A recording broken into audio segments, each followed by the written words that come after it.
আজি পবিত্ৰ অশোকাষ্টমী। প্ৰবাদ আছে, পবিত্ৰ গংগাৰ পানী আজিৰ দিনটোতে ব্ৰহ্মপুত্ৰলৈ বৈ আহে আৰু সেয়ে ব্ৰহ্মপুত্ৰ গংগাৰ সমানে পবিত্ৰ হৈ পৰে।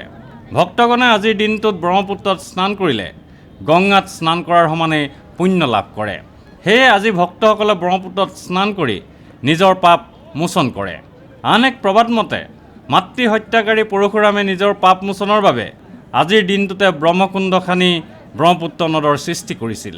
অশোকাষ্টমীৰ তাৎপৰ্য ব্যাখ্যা কৰি পুৰোহিত ভৱেন শৰ্মাই কয়, গংগাৰ পানীটো মানে ব্ৰহ্মপুত্ৰদি উজাই আহে, যাৰ ফলত গংগাৰ পানীত মানে পবিত্ৰ, যেনেকুৱা পবিত্ৰ ঠিক তেনেকৈ ব্ৰহ্মপুত্ৰৰ পানীখিনি পবিত্ৰ হয়।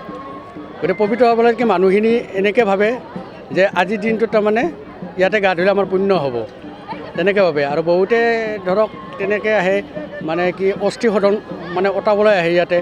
আৰু গংগাত যিসকলে যাব নোৱাৰে অস্থি অতাবলৈ, সেইসকলে ইয়াতে ব্ৰহ্মপুত্ৰতে আজি অস্থি অতাই তেতিয়া স্বৰ্গপ্ৰাপ্তি হয় বুলি কয় মানে বৈদিক ফালৰ পৰা। আৰু তৃতীয়তে হ'ল মানে কি পৰশুৰামে এই ব্ৰহ্মকুণ্ডৰ পৰা ওলোৱা ব্ৰহ্মপুত্ৰ নদী আজিৰ দিনটোতে পৰশুৰামে এনেকৈ স্নান কৰি পেলাই তেওঁৰ পাপমুক্ত হৈছিল। পবিত্ৰ ব্ৰহ্মপুত্ৰ স্নান কৰি নিজৰ অনুভৱ ব্যক্ত কৰিলে যমুনা সাহাই এনেদৰে। আজকে ব্রহ্মপুত্রের পুণ্য স্নান, অষ্টমী স্নান।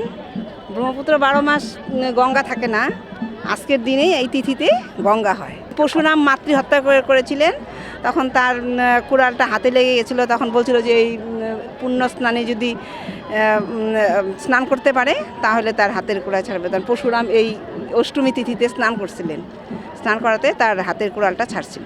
ভিডিঅ' জাৰ্নেলিষ্ট সুশান্ত দাসৰ সৈতে অমৰদীপ গগৈ, চেণ্টিনেল নিউজ, গুৱাহাটী।